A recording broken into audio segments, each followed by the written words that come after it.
M7 TV, les 7 jours qui font le Mali.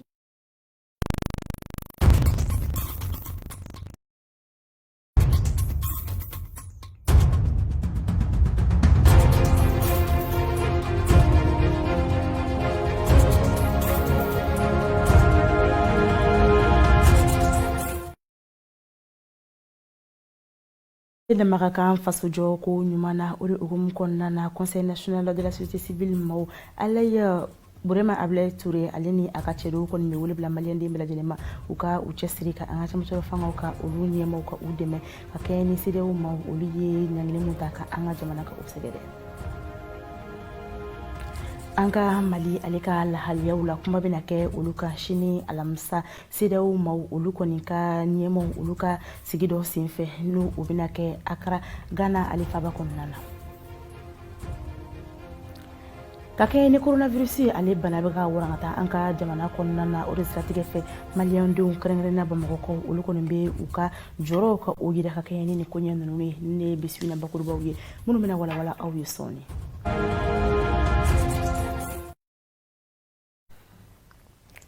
An lamɛnbaaw aw bɛɛ lajɛlen ni su i n'a fɔ n bɔra k'a fɔ aw ɲɛna bakurubaya la cogo min na n'o y'a sɔrɔ bɛɛ lajɛlen kɔni dama ka kan faso jɔko la o de hukumu kɔnɔna na Burema Alaye Touré ni ale ye conseil national n'ale ye organisation de la société nationale o ɲɛma ye ale kɔni ni a ka cɛdenw wulila ka se ministre ɲɛma ma ka yirala k'a fɔ u kɔni bɛ u kɔkɔrɔma don ka kɛɲɛ ni CEDEAO maaw ye ɲagatali mun ta ka an ka jamana sɛgɛrɛ o siratigɛ fɛ a ye wele bila jamana kɔnɔdenw bɛɛ lajɛlen ma u ka dɛmɛ don cɛmancɛ fanga o ɲɛmaw ma an ka jɛ ka lajɛ ɲɔgɔn fɛ. Nin kulu maaw y'u ka dusumankasaya yira ka kɛɲɛ ni CEDEAO ka Mali ɲangili ye. O la u bɛ wele bila maliyɛnden bɛɛ lajɛlen ma k'i cɛsiri ka Mali bɔ ni dɛngɛ in kɔnɔ wa u y'u yɛrɛ kɛ ko nɔgɔya b'a ye Mali ani CEDEAO ni ɲɔgɔn cɛ ka tila ka sɔnni sigi sigikafɔ kan. Minisiri ɲɛma k'a bɛ u fo u ka ŋaniya ɲuman la ka ɲɛsin ɲɛmaw olu dɛmɛni ma. A y'u hakili lasigi k'a f'u ɲɛna ko a mɛnna a janyara ni ɲangili ninnu nana wuli. Minisiri ɲɛma Choguel Kokala Mayiga a tilara tuguni k'a da kan a jara a ye ninnu ka kɛ ko nɔgɔya b'a ye Mali ni CEDEAO ni ɲɔgɔn cɛ wa k'a bɛnna. I n'a fɔ n bɔra k'a fɔ aw ɲɛna bakurubaya la cogo min na Mali lahaliya olu kɔni kuma bɛna kɛ o ka CEDEAO jamana ɲɛmaw olu fɛ sini alamisa Accra ni ale ye Ghana faba ye an ka kunnafonidila Penda Siribe ale ka sɔrɔlen don. Mali, Guinée Conakry ale ni Burkina Faso CEDEAO maaw kelen don ka ɲangini ta ka ni jamana saba in bɛɛ sɛgɛrɛ k'a sababuya kɛ u ye fanga dafiri min k'u ka jamana kɔnɔna na. Kabini janvier kalo tile 9 san 2022 CEDEAO maaw ye Mali ɲangi k'a sababuya kɛ ko cɛmancɛ fanga jamana ɲɛmaw olu ma sɔn ka kalafiliw baaraw kɛ min kan ka kɛ février kalo la san 2022 la. U ka fanga dafiri kɔfɛ août kalo tile 18 san 2020 na ani mai kalo tile 24 san 2021 kɔfɛ. CEDEAO ka ni ɲangini ninnu bɛ tali kɛ ka CEDEAO jamanaw kulu dancɛw datugu Mali la fo ka taa se ka sanni feere ko jɔ CEDEAO jamanaw ni Mali ni ɲɔgɔn cɛ ka Mali jamana sɔrɔw kulu jɔ CEDEAO maaw ka bangi dɔw la. Nin waleya in kɔfɛ cɛmancɛ fanga jamana ɲɛmaw olu ye laseli dɔ kɛ ni k'a yira k'a fɔ ko CEDEAO maaw ka ɲangini tɛ tiɲɛ kan. Alamisadon janvier kalo tile 27 san 2022 la CEDEAO maaw ye laseli dɔ kɛ k'a yira k'a fɔ k'olu pɛrɛlen don ni ka kumaɲɔgɔnya kɛ u ni Mali ni ɲɔgɔn cɛ yaasa jamana sariya sunba o bɛ se ka segin a nɔkɔrɔ la cogoya min na ni ka kalafili baaraw kɛ wagati kɔnɔna na min tɛna kɛ wagati jan ye. CEDEAO maaw ka ɲɔgɔn ye kumaw bɛna boli Guinée Conakry fɛnɛ kan olu mun ye fanga dafiri kɛ septembre kalo tile 5 la san 2021 na ani Burkina Faso olu min fɛnɛ ye fanga dafiri kɛ karidon janvier kalo tile 23 la san 2022 la. Ka kɛɲɛ ni an ka jamana ka lahaliyaw ye bɛɛ lajɛlen kɔni bɛ ka i ka dɛmɛ don an ma o de hukumu kɔnɔna na lamɛrikɛn jamana maaw ko olu kɔni b'u ka dɛmɛ don Mali ma ka kɛɲɛ ni bɛn ani nasiriw ye fo ka taa se basigi ma an ka jamana kɔnɔna na ni lase ninnu olu kɛra u ni maaw ka conseil de sécurité mun sigira Mali tɔgɔ la an ka kunnafonidila Julienne Jakite ale bɛna walawalali di a ko ɲɛw la. ONU ka conseil de sécurité lajɛrɛ dɔ senfɛ min kɛra an ka jamana ba Maliba kan fɛn min kɔni ye États-Unis olu ka lasigiden min bɛ ONU kunkɔrɔ n'o bi tali kɛ Linda Thomas kan ale a jira a ka kumaw kɔnɔ k'a fɔ ko kumasuliba kɔni don kɛwale min kɛra CEDEAO ani Mali ni ɲɔgɔn cɛ ka d'a kan Mali gouvernement kun ye a jira k'a fɔ u kɛlen kɔ Ala ma hinɛna Ibrahim Boubacar Keita ale ka fanga dafirilen kɔ u fɛ san 2020 waati utukalo la u ye a jira k'a fɔ u na u teliya kalafiliw ko olu labɛn joona jamana kɔnɔdenw yɛrɛ ka lafiya kama n'o de kɔ a ye weleweleda kɛ cɛmancɛ fanga ɲɛmaw yɔrɔ u ka kumakanw bato jamana kɔnɔdenw yɔrɔ ka d'a kan jamana kɔnɔdenw yɛrɛ bɛ a laɲini a ka diw ye ani u ka kan ni a ye cɛmancɛ fanga san 5 o ye fɛn ye jamana kɔnɔdenw ka hɛrɛ tɛ min na ani min bɛna kɛ ni sababu ye ka gɛlɛya caman lase malidenw ma a ye a jira fɛnɛ k'a fɔ an ka jamana ka lasigiden min sigilen no Nations Unies yɔrɔ la ko u ka dɛmɛ bɛ an ka jamana yɔrɔ bɛn ani keleya o bɛ se ka sabati cogoya min na ni o ye olu ka laɲini ka baara kɛ ni an ye walasa Mali bɛ nin dingɛdu min kɔnɔna na a ka se ka bɔ a kɔnɔ ani bolodi ɲɔgɔnma bɛ ani jamana minnu ɲɔgɔn cɛ u ka to baarasenw kɔnɔna na ɲɔgɔn fɛ. CEDEAO maaw olu ka ɲangata kɔfɛ ka se an ka jamana ma i b'a ye k'a fɔ Faransi ale ni an ka Maliba cɛ bisibasaw olu bɛ olu kɔni ni ɲɔgɔn cɛ an ka Conseil national de transition maaw olu kɔni b'u hakilinata di ni bisibasa in olu kuɲɛw ka u ye a yira k'a fɔ an ka jamana ɲɛmɔgɔw ka nin waleya ninnu ko o bɛ tali kɛ Faransi olu ɲɛmɔgɔw olu ka kɛwalew de la an ka jɛ ka u ka kumaw lamɛn Amadu H Jara ale ka kuma galamani la. Ne bɛ se ka ŋo wasara nisɔndiyara m'a dɔn bi ko Mali ye dugu ye dugu min jamana ɲɛmɔgɔ n'a fɔra ko jamana ɲɛmɔgɔ bɛ se ka kɛ Mali ka bonya diɲɛ bɛɛ fɛ o mɔgɔw de bɛ yan bi o la bi m'a fɔ n ko n ka foli bɛ an ka jamana ɲɛmɔgɔw ye a kɛra Asimi o a kɛra an ka premier ministre o a kɛra an ka ministre des affaires étrangères o gouvernement bɛɛ ani transition yɛrɛ fana n yɛrɛ bɛ yɔrɔ min na CNT kɔnɔ n bɛ bɛɛ féliciter n bɛ bɛɛ fo nin na parce que ni ne b'a to jamana tɔw u bɛna dɔn ko Mali ye jamana min ye a kan ka bonya n hakili la an kun kan ka nin kɛ a mɛnna n y'a ye Jean-Yves Le Drian ye nin fɔ ka tila k'a fɔ tugun ko Niger ministre des affaires étrangères fana ka ko dɔw ta a senfɛ k'a fɔ k'a b'o fɔ o y'a ye an kun ma girin ka kuma de an sumayara nin fɛ dɔɔnin donc an kun kan ka nin wale in kɛ a mɛnna mais a kɛra bi o fana fusara donc an ne kɔntannen b'a dɔn an ka autorités k'a dɔn k'an b'u kɔ ne yɛrɛ ka jɛkulu Korema fɛn fɛn Mali ka hɛrɛ ye fɛn fɛn bɛ se ka kɛ Mali ka bonya n'a u y'o kɛ an bɛ bɔ an b'u supporter an b'u kɔ. Faransi ka lasigiden a gɛnnen cogo min na a diyara maliyɛn bɛɛ ye wa maliyɛn bɛɛ nisɔndiyalen don a siso kɔnɔ a gɛnna parce que Faransi yɛrɛ ka ɲɛmaaw bɛ dankari kɛ Mali ka yɛrɛma hɔrɔnya la ani Mali ka danbe la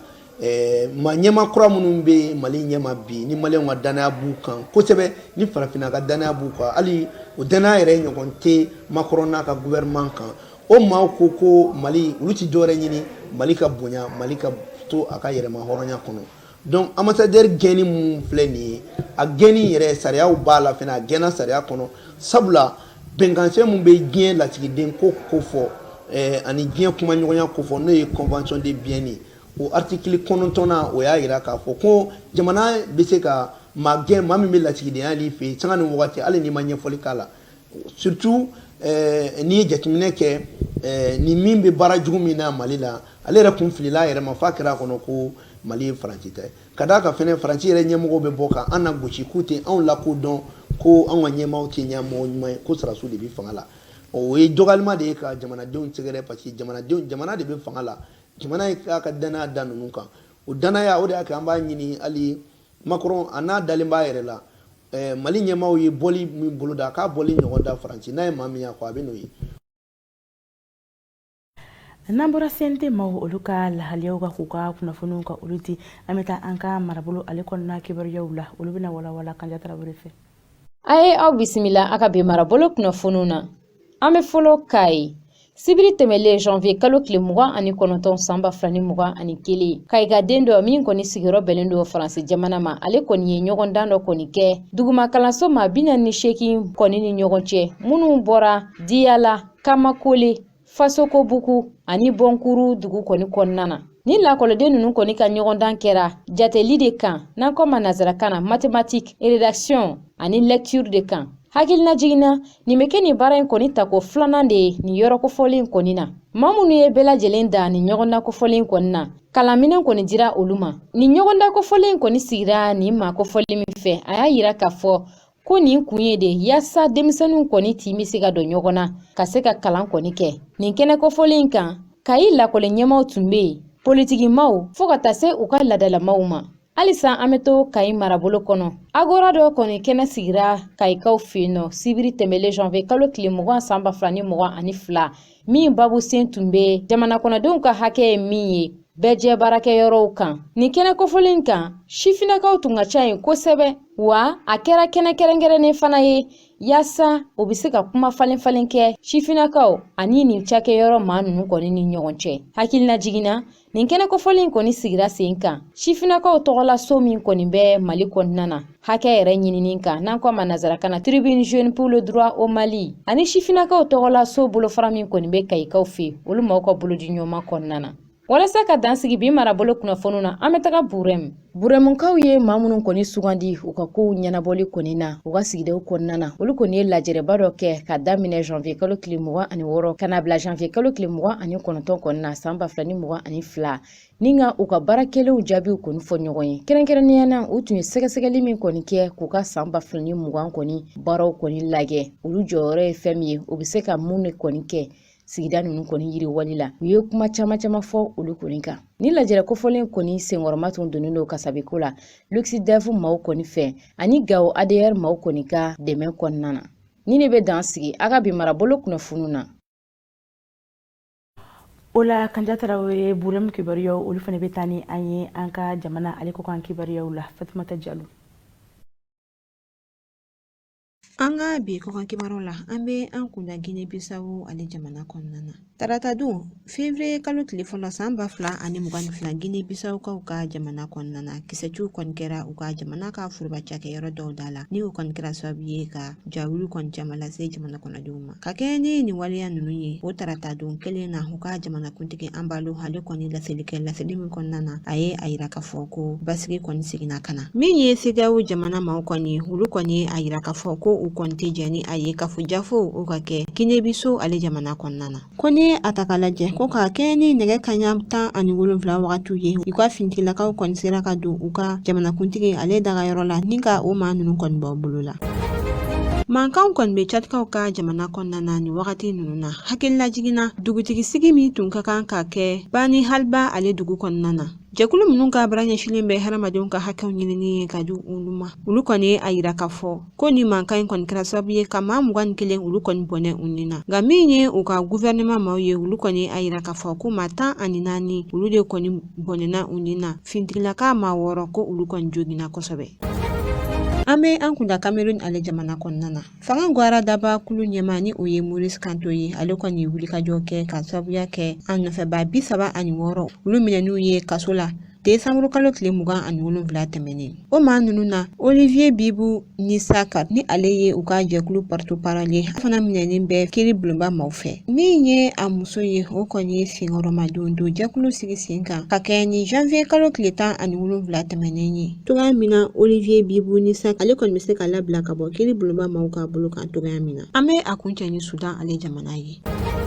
Kalo saba Général Abdel Fattah el-Burhan ka kafojafo tɛmɛnen kɔfɛ a yirala k'a fɔ ko bingani kɔni bɛ ka kɛ maaw kan ka u minɛ ka u datugu kaso la. Ni lasili ninnu kɔni kɛra magistraw, procureur, avocaw fo ka taa se maaw ma maa minnu kɔni ma jɛ ni finitigilakaw ka fanga o taliw ye. O de hukumu kɔnɔna na ka kɛ ni taratadenw ye lafasalikɛlaw ka jɛkulu kɔni ye weleweleda kɛ u ka procureur dagayɔrɔ la ni ka wajibiya k'a fɔ ko maa minnu kɔni minɛnen don politique ko o bunakun sanfɛ ko ka o maa ninnu kɔni labila.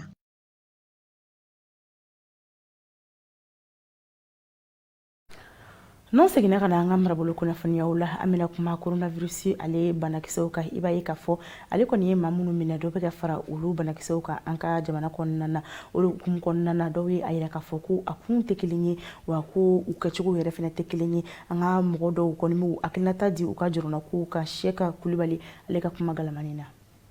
coronavirus kɔni ye banajuguba ye min bɛ se ka kɛ sababu ye ka dankari adamaden ka ɲɛnɛmaya o kɔni na. Desanburu kalo tɛmɛnen a kɔni yirala k'a fɔ ko coronavirus kɔni yera maa caman kɔni na Mali kɔnɔna na. Nka an bɛ don min na i ko bi a yirala k'a fɔ ko caman kɔni bɔra nin bana kofɔlen kɔni ka tiɲɛni nɔ kɔni na. O hukumu kɔnɔna na jamanadenw kɔni y'u hakilina d'an ma nin ko in na. Bon, coronavirus ko bon an kɔni maliyɛnw fɛ yan nɔ